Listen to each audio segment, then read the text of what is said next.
The broken stranger. The marketplace of the remote outpost smelled of rust and oil and fear. Broken stalls lined the narrow alleys, and the flicker of failing lights cast long shadows over abandoned crates and discarded scraps. Among the noise of traders shouting and the rumble of engines warming up, one figure walked unseen. She was small, thin and cloaked in torn rags that once might have been a uniform. Her skin carried the pale marks of malnutrition, and her eyes shifted constantly, expecting betrayal at every turn. This was not her first day alone, and she had already stopped counting the nights when she had gone hungry. She was an abandoned child of a people who no longer wanted her, left to survive in the corners of a galaxy that showed no mercy. Her feet ached as she stumbled past rows of indifferent merchants. They saw her, but they did not care. To them she was nothing more than a shadow, one more unwanted mouth, one more reminder of weakness in a universe built on power. She had been discarded like broken machinery, and her mind whispered that perhaps they had been right to throw her away. She had no name here, no worth, no home. The only words she carried were the ones her former masters had screamed at her before leaving her behind. Useless. Broken. Alone, her stomach twisted with hunger as she smelled food from a stall. But when she reached out her trembling hand, the vendor shoved her aside. She collapsed against the cold wall, clutching her side where pain throbbed. She had thought of giving up more than once. Sometimes she thought about walking into the black of space without a suit and letting the void claim her. At least it would be quiet there. No more rejection, no more hunger, no more eyes looking through her as if she were invisible. It was then, in that moment of despair, that she heard voices unlike the others. They were warm and carried a rhythm that was strange to her ears, not sharp and cruel, but gentle and alive. She looked up to see a group of humans unloading crates from a worn freighter. They laughed among themselves even though the work looked heavy. Their clothes were patched but clean, their faces sweaty but smiling. She watched them with suspicion at first, because laughter was not something she had seen in a long time. They were not like the others who passed her by. They looked at one another with trust and spoke as if each word mattered. She could not understand why her chest tightened as she listened to them. One of the humans noticed her. He was tall with dark hair streaked by silver and eyes that carried lines of experience. He paused in his work and studied her for a moment. She expected him to sneer or to look away like all the others, but instead he walked toward her slowly as if approaching a frightened animal. She tried to shrink back, pressing herself into the wall, but his voice reached her first. It was low and steady, carrying no threat. He asked her if she was hungry. The words stunned her, because no one had asked her that in a very long time. She could not answer, her throat too tight with fear and disbelief. He crouched down so his eyes were level with hers, and he held out a piece of bread. Her hands trembled as she reached for it, half expecting him to snatch it away or laugh at her, but he did not. He simply waited until she took it, and when she ate with desperate speed, he smiled gently as though he had given her something more important than food behind him. Another human called out, asking what he was doing. The man glanced back and said in a firm voice that they had found someone who needed them. Then he turned his attention back to her and spoke words that would burn themselves into her memory forever. "You belong with us now," he said, not as an order but as a promise. She froze, bread still clutched in her hand because no one had ever spoken to her that way. Not as property, not as a burden, but as someone who deserved a place. The sound of those words made her chest ache and her eyes sting. She wanted to believe him, but the scars inside whispered that it was only a trick. Yet when she looked into his eyes, she saw no lie. Only determination and something she did not understand. Human kindness. She followed when he offered his hand, hesitant, trembling, but unable to resist the pull of hope. Around her, the other humans nodded and made space for her among them.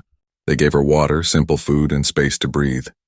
It was the first time in her life that she did not feel like a shadow. It was the first time she began to wonder if maybe she was not broken after all, learning to breathe again. The alien girl awoke in a small room that smelled faintly of metal and warm food. She lay on a simple cot covered by a blanket that was rough but clean, and for the first time in years she had slept without the fear of someone striking her awake. At first panic gripped her chest because safety was not something she trusted, but when she heard voices outside the door, low and filled with calm conversation, she remembered the human man who had offered her bread and the words that had struck her like lightning. "You belong with us now." She sat up slowly, her frail limbs trembling, and pressed her hand against the wall as if to confirm this was real and not a trick of exhaustion. When she stepped out of the room, the humans looked up from their work. They were gathered around a long table eating, drinking, and laughing as though the galaxy outside did not matter. One of them, a woman with short-cropped hair and grease stains on her hands, waved her over. The alien froze in the doorway, unsure if this was a test, but then the man from before, the one with silver in his hair, stood and gestured to the empty seat beside him. His eyes held no judgment, only quiet patience, and though her legs felt heavy, she moved toward him. A bowl of steaming food was placed before her, richer than anything she had tasted in months. She ate carefully at first, suspicious, but when no one mocked her, and no one tried to snatch the food away, she let herself eat fully until her hunger eased. The humans talked while she ate, their words mixing like a song. She did not understand everything because their language carried strange rhythms, but she felt the warmth of their tones. They argued lightly about repairs to their ship, teased each other about mistakes, and told small stories of journeys across the stars. She listened in silence, amazed that these people could argue without hate and laugh without cruelty. When one of them asked her name, she lowered her gaze, ashamed. Because she had not spoken it aloud in so long, it felt like it did not belong to her anymore. The silver-haired man answered for her, saying gently that names could come later, but for now she could rest. The others accepted this without question, and the conversation continued as though she had always been there. Days passed, and she slowly adjusted to the rhythm of life among humans. They gave her small tasks, not heavy or cruel, but simple things like helping to carry tools or cleaning parts for the ship's engine. At first, she thought these were tests, that failure would bring punishment. But when she dropped a tool by mistake, the mechanic woman only smiled and showed her again. No anger, no harsh words, only patience. This confused her deeply, for in her old life, mistakes had meant pain. The more time she spent with them, the more she noticed how they worked together, how each one seemed to carry the weight of the others. If one was tired, another stepped in. If one was sad, the rest comforted them. It was a strange way of living, and she found herself drawn to it even as fear told her not to trust at night. When the crew gathered around the central fire pit of the station to talk and sing, she sat at the edge watching. The humans shared food freely, passed drinks, and told stories of Earth. Stories of storms and forests, of oceans that stretched farther than light, and of families that never gave up on one another. She listened with wide eyes, feeling a warmth spread in her chest that she did not know how to name. One evening, the captain, the man who had first reached out to her, sat beside her and spoke quietly. He told her that humans believed in something called family, and family meant more than blood or birth. It meant choosing to stand together, to carry one another through darkness. He told her that she was family now, whether she believed it yet or not.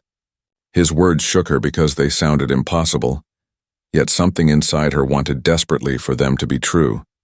But even as she began to breathe again, shadows clung to her heart.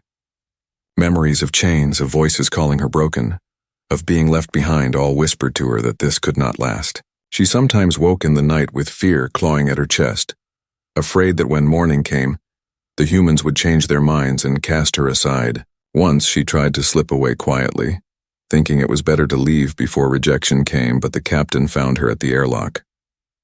He did not shout or strike. He only placed his hand on her shoulder and said with calm certainty that she did not have to run anymore. His voice carried such conviction that her knees gave way and she wept, a sound she had not allowed herself in years. He stayed with her until the storm of grief passed, and then he guided her back inside where the others were waiting. The alien girl did not yet believe she was worthy of them, but slowly, step by step, she began to feel something she had never felt before: safety, belonging, hope. She learned to laugh, though it was awkward at first, and she learned to speak again, her voice rusty but determined. The humans welcomed each word as a gift. For the first time since her abandonment, she felt like she was learning to breathe again, not just air into her lungs, but life into her soul. The shadows of the past. The outpost had grown quieter as the days turned into weeks, and the alien girl, who had once been little more than a shadow drifting between hunger and despair, now found herself moving among the human crew with a sense of fragile purpose. She carried tools when asked, helped prepare meals, and even learned to laugh softly when their mechanic told silly stories about past failures.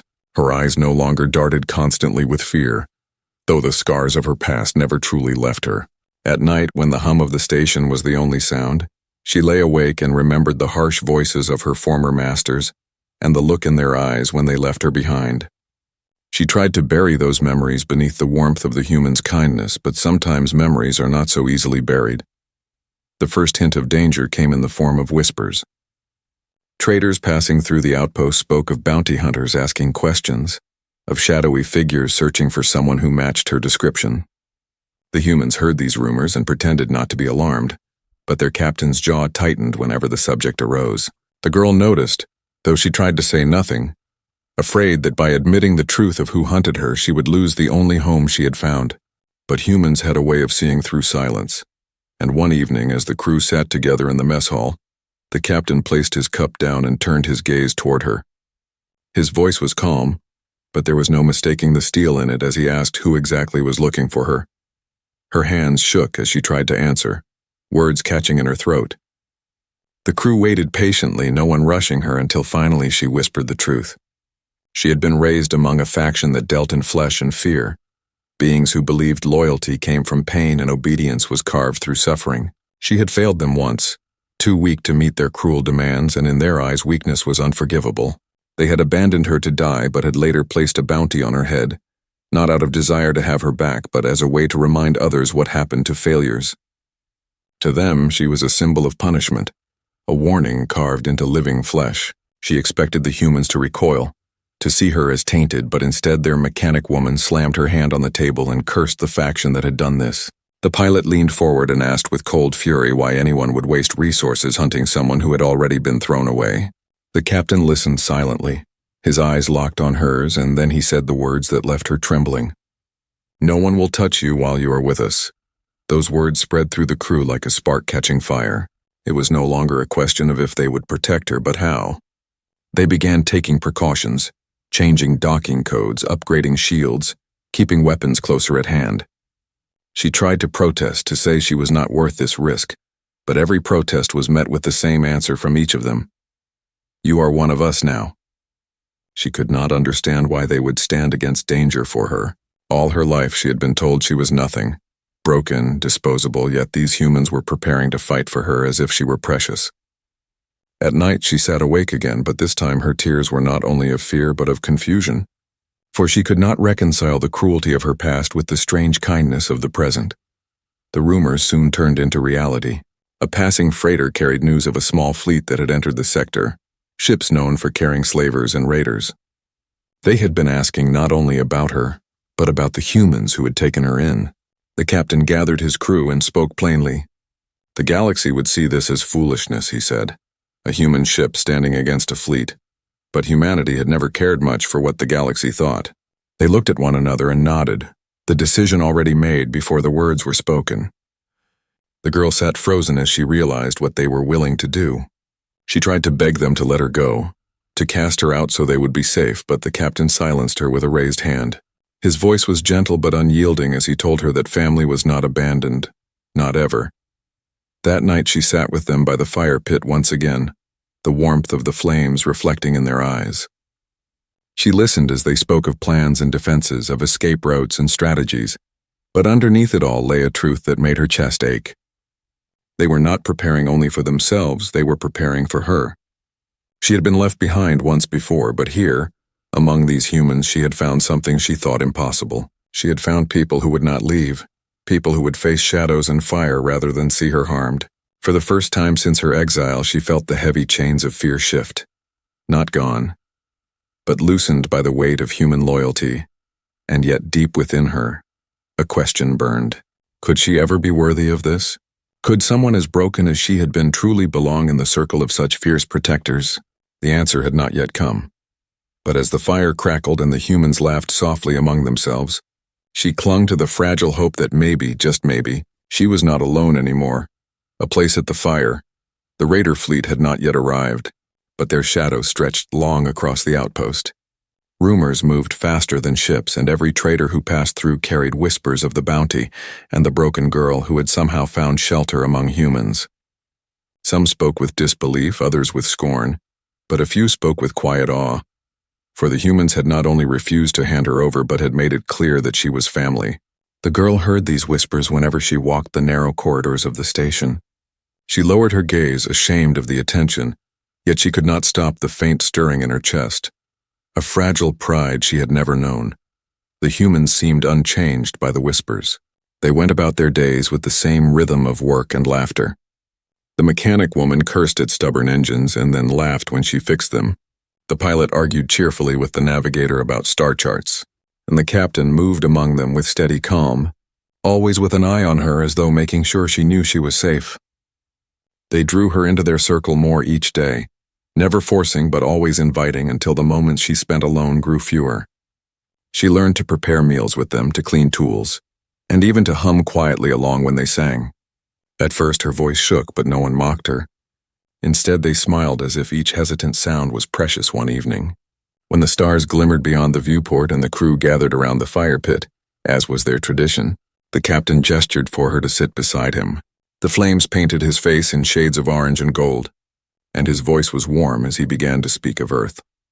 He told stories of forests so vast that a person could walk for days beneath green canopies, of oceans that roared with endless waves and of mountains that pierced the clouds.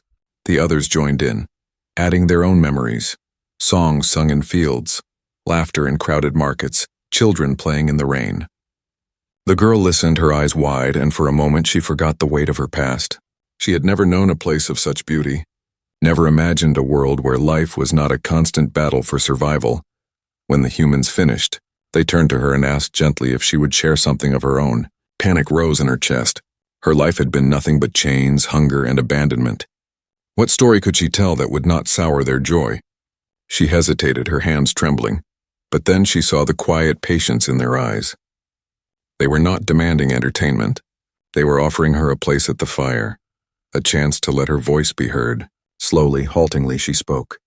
She told them of the day she had been cast out, of the long nights when she had curled in the shadows believing herself worthless, and of the moment when the captain had offered her bread and spoken the words that had shattered her despair. Her voice cracked, but no one looked away. When she finished, silence fell, not heavy with judgment but filled with respect. The captain reached over and placed his hand lightly on her shoulder. "You are no longer broken," he said. "You are one of us, and no one will take that from you." The others nodded, their faces solemn, and then the mechanic raised a cup and toasted to family. They all drank, and she found herself lifting a cup too, her hands still trembling but her heart filled with something she did not yet understand. In that moment, sitting at the fire, surrounded by laughter and warmth, she felt a piece of the emptiness inside her begin to heal. As the night wore on, the humans sang songs of their home. Their voices were rough but full of life, carrying stories of battles fought, of love gained and lost, of journeys across oceans and skies. She listened, and for the first time in her life she allowed herself to imagine a future not defined by fear but by belonging.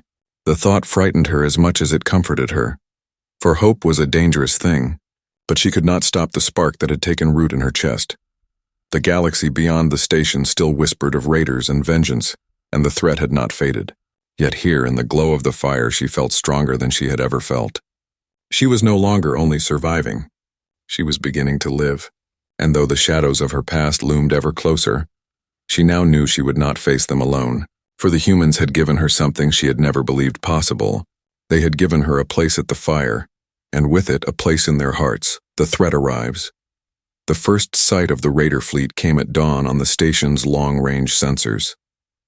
3 ships emerged from the darkness, their jagged hulls scarred from battles long past, their engines burning like angry stars. The alert spread quickly through the outpost, stirring fear in the hearts of traders and settlers who knew well what those banners meant. Slavers and raiders, ruthless in their pursuit, had come not for trade but for a prize, and everyone on the station knew who they were searching for. The alien girl felt the air grow heavy as whispers filled the corridors, each one a knife against her fragile sense of peace. She had known this day would come, and now it was here. The humans gathered in the mess hall, their faces set and voices low but steady. The captain stood at the center, a quiet strength radiating from him. He told them plainly that the raiders demanded the girl's return. They called her property, a failed servant whose body and spirit were nothing more than a message to others who might dream of freedom. The bounty was clear, her life in chains offered as payment for loyalty to the slaver lords. The humans listened, their jaws tightening, their fists clenching, and when the captain asked for their decision, there was no hesitation. They refused. Not one voice argued, not one hand trembled. She was family now, and no one would give her up. The girl sat at the edge of the room, her chest tight, her throat aching with guilt. She tried to speak, to beg them not to risk themselves for her, but her words faltered beneath their unwavering stares. The mechanic woman told her sharply that family was not something traded away. The pilot added that if raiders thought they could bully humans, they were about to learn a painful lesson. The navigator laughed coldly, saying it would be a good day to remind the galaxy that humanity never surrendered what it held dear. The girl lowered her head, overwhelmed by emotions she could not name. Fear and shame twisted inside her, but beneath them lay a small flame of hope that she dared not yet trust. The raiders hailed the station with a message that echoed through every speaker. Their leader, a towering figure with eyes like burning coals, demanded the girl be handed over. His voice dripped with contempt as he described her as broken cargo, unworthy of protection, a tool that had failed its purpose. He mocked the humans for their foolishness, warning them that no one defied the raider clans and survived. Silence followed his words until the captain himself answered. His tone was calm, almost polite, yet each word struck like iron. He told the raider leader that the girl was not property. She was family, and humanity did not abandon family. The transmission ended, and for a moment the station was silent. Then the humans began to move, their faces hard with resolve, preparing for the battle they all knew was coming. The girl watched in disbelief as they readied their defenses. Weapons were armed, shields strengthened, and escape routes mapped. Yet none of them spoke of surrender. She felt torn in two. Part of her wanted to run, to leave so they would be spared the wrath of her past. But another part, the part that had been slowly nurtured by their kindness, longed to stay and believe their words. She found herself trembling as the captain approached her. He placed a hand on her shoulder and told her to trust them, to understand that their choice was their own. Family stood together, he said, and no enemy, no matter how large, would change that. As the raiders closed in, the atmosphere in the station shifted. Fear lingered, yes, but it was laced with determination. The humans moved like a single body, each action complementing the other. The girl had never seen such unity. Her people had ruled through fear and cruelty, but these humans fought with loyalty and love. She realized then that the raiders had made a mistake in thinking they were facing a small crew of fools. What they faced was something far stronger, something the galaxy itself often underestimated. They faced humanity, and humanity had chosen to fight. When the alarms blared and the first raider ship locked weapons, the girl pressed her hands against the cold wall, her heart pounding. She knew the battle to come would decide everything. The raiders saw her as a symbol of weakness, but the humans saw her as family. As the first shot echoed through the void, she understood at last that she was no longer the abandoned and broken child who had crawled through shadows. She was someone worth fighting for, and though fear still gripped her, she found herself whispering a vow to stand with them, no matter what the dawn would bring. Fire in the void. The first barrage from the raiders struck the station's outer shields with a soundless ripple of light across the void. Traders who had not already fled scattered into hyperspace, their ships leaving long scars of light as they abandoned the outpost to its fate. Inside the human vessel docked at the station, alarms rang and red lights pulsed, but the crew moved with calm precision. They had faced danger before, though never on this scale, and now every motion was a thread in a larger weave. The captain barked orders that carried no fear, only certainty, and his crew responded with swift action. To them, this was not only a fight for survival, but a fight for family. The girl stood at the edge of the control deck, her heart thundering in her chest. She wanted to run, to hide, yet she could not tear her eyes away from the humans who worked around her. Their faces were tense, but their eyes shone with fierce determination. The mechanic woman shouted updates on shield strength. The pilot's hands danced over controls, and the navigator traced enemy movements with steady focus. Every human moved as though tied by invisible bonds, each trusting the other completely. She realized that this unity was their strength, and though fear tried to choke her, she felt a new force stirring inside her, something she had never known before: courage. The raiders pressed their attack with merciless fury. Their ships were larger, bristling with weapons, and their crews outnumbered the humans many times over. Yet the humans fought back with a ferocity that caught even the raiders off guard. The first counterstrike came from the human gunners who fired not with hesitation, but with precision born of desperation and loyalty. Plasma bursts tore into the enemy's shields, shaking the larger vessel and forcing it to veer. The humans cheered briefly, not because the battle was won, but because they had proved to themselves that they could wound giants.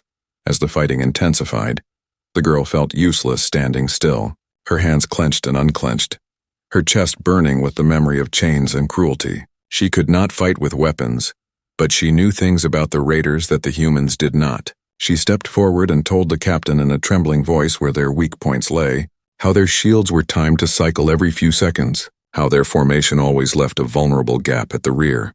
The crew listened and the captain nodded without hesitation, weaving her words into their strategy. For the first time, she was not a burden. She was part of the fight. Following her guidance, the humans struck again, this time at the exact moment when the raider shields flickered. Explosions rippled across the enemy hull and one smaller ship spun away trailing fire. The girl gasped as she saw the result of her knowledge turned into action. Her fear had not disappeared, but it had been joined by something else, a sense of belonging that was stronger than the shadows that haunted her.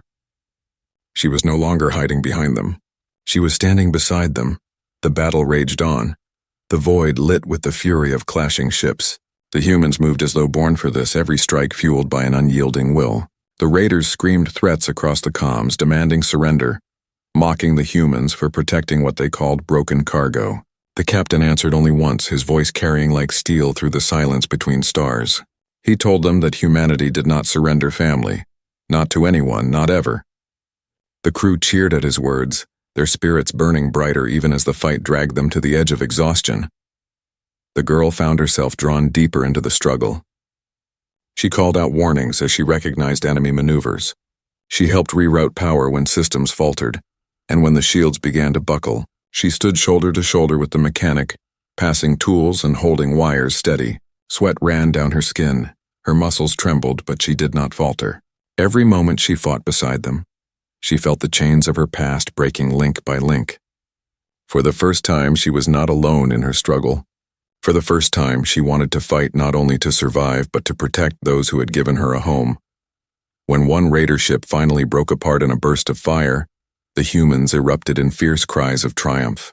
The girl cried too, not in despair but in fierce joy. She had thought herself broken beyond repair, but here in the fire of battle she had discovered something inside herself she had never believed possible.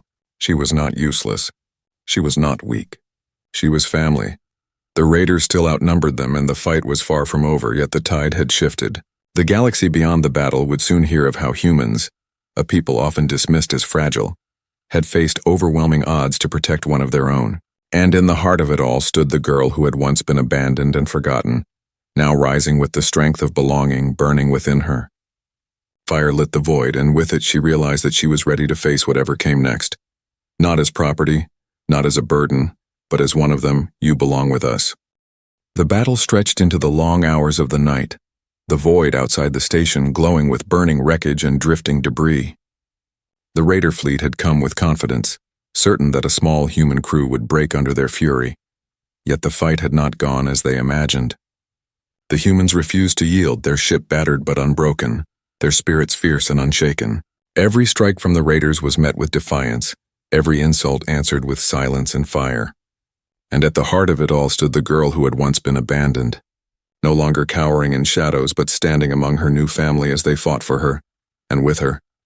The largest raider vessel moved closer, its engines burning bright, its hull scarred by the humans' relentless counterattacks. Through the comms, its leader shouted one last time that the humans should surrender and hand over what did not belong to them. His voice carried rage and disbelief, as if he could not understand why anyone would risk so much for someone like her. The captain of the human crew answered calmly, his voice steady as stone. He told the raiders that the girl did belong to someone. She belonged to them, and no force in the galaxy would take her away. His words carried across the battlefield, not only to the raiders but to every hidden channel and every listening ear. The message was clear. Humanity did not abandon its own with a final surge. The humans struck the weak point of the enemy vessel, guided once again by the girl's knowledge. The void lit up as fire tore through the raider flagship, its hull cracking apart, its engines failing. The smaller ships that remained faltered, Their courage broken, and one by one they turned and fled into the dark, leaving their leader's wreckage burning among the stars. Silence fell over the battlefield except for the hum of damaged systems and the steady breaths of the human crew. They had won against every odd, not through greater numbers or stronger weapons, but through the strength of their will and their refusal to let go of family. The girl collapsed to her knees, not from wounds but from the weight of emotion that surged through her. She felt the warmth of the mechanic's hands pulling her up, the laughter of the pilot echoing in relief and the captain's steady gaze meeting hers. Her chest ached with feelings she had no words for, feelings that both frightened and healed her. She whispered through trembling lips that she did not understand why they had risked so much, why they had chosen her when she was broken and unworthy. The captain knelt before her, his hand resting firmly on her shoulder, and he spoke with quiet strength. "You belong with us," he said. "Not because of what you were or what you failed to be, but because you are one of us now. Family is not earned, it is given. And once given, it cannot be taken away." Tears streamed down her face as the crew gathered around, their faces marked by exhaustion and soot but lit with genuine smiles. They toasted her survival, not as a rescued stranger but as a sister, a daughter, a comrade. They sang songs again, rough and full of life, and their voices rose above the echoes of battle as if to declare to the galaxy that hope had triumphed. She felt her heart beat in time with theirs, and for the first time in her life she did not feel like an outsider. She felt whole. She felt alive. She felt home in the days that followed. News of the battle spread quickly across the sector. Traders carried tales of how a small band of humans had defied the slaver fleets to protect a single abandoned girl. Whispers grew into stories, and stories grew into legend. Some scoffed, saying it was madness, but others felt their hearts stir with awe. For if humans could fight so fiercely for one life, then perhaps they were far more dangerous and far more noble than the galaxy had believed. And somewhere deep within the broken lanes of space, others who had been cast aside began to whisper that maybe humanity was a people worth seeking, a people who did not let go of those they called their own. The girl stood often at the viewport of the ship, watching the stars stretch across infinity. Once those stars had mocked her with their cold indifference, but now they shone like a map, leading to endless futures. She was no longer abandoned, no longer broken, no longer alone. She had found her place among humans, and though scars remained, they no longer defined her. What defined her now was belonging, the kind of belonging that no chain or bounty could erase. She turned to the captain and the crew, her voice steady at last, and she said the words that had burned inside her since the battle. "I belong," and their voices rose as one in answer. "Always, always." The station carried the scars of battle, scorched walls and twisted metal, reminding all who walked its halls of the fire that had burned through the void. Yet within those scars, life continued, louder and brighter than before. Traders returned cautiously, speaking in hushed voices of the human defiance they had witnessed, of how a people so often dismissed had stood like iron for one who had once been cast aside. Among the crew, laughter returned, and though exhaustion still pulled at their bones, there was pride in every step they took. They had faced the storm and endured, and in their endurance they had given birth to a story that would echo far beyond the edges of the outpost. The girl moved through the station no longer with the wary steps of someone expecting rejection, but with the careful curiosity of someone learning to live. She carried tools for the mechanic, helped prepare meals with the navigator, listened to the pilot's endless tales, and most of all she listened to the captain who guided her not as a master, but as a father, guiding a lost child back toward the light. She no longer shrank from their touch or doubted their words. Every day she felt the chains of her past fall further behind her. She was still scarred, but scars told stories, and hers now told a story of survival, of trust, of family. The galaxy outside buzzed with whispers. Some feared humanity more than ever, not because of their weapons, but because of their loyalty. Others envied them, unable to understand how they could value one life above profit and power.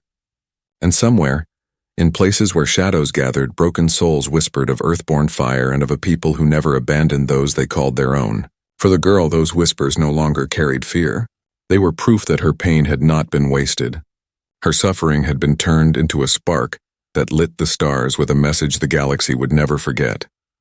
One evening, when the ship drifted in quiet orbit, the humans gathered once more around their fire pit. Flames flickered gently, reflecting in their tired eyes, and they sang again, voices rising together in harmony. The girl sat among them, no longer on the edge but in the circle itself. She felt the warmth of their laughter and the weight of their trust. When the song ended, silence lingered for a moment, and she spoke. Her voice was steady, not trembling, and her words carried across the flames. "I belong." The captain met her eyes and answered with the same calm certainty he had spoken from the beginning. "Always." The others echoed his word, a chorus that wrapped around her like a shield. Stronger than steel and brighter than fire tears welled in her eyes. But they were not the tears of despair she had once known. They were the tears of someone who had finally found what had been stolen from her for so long. She looked at the faces around her, faces weary from battle yet lit with hope, and she knew that this was not the end of her journey. It was the beginning of something greater, a life no longer bound by chains but carried forward by love and loyalty. The stars stretched wide and endless before them, and for the first time she was not afraid of them. She was ready to walk into that endless night not alone but as one of them, the end.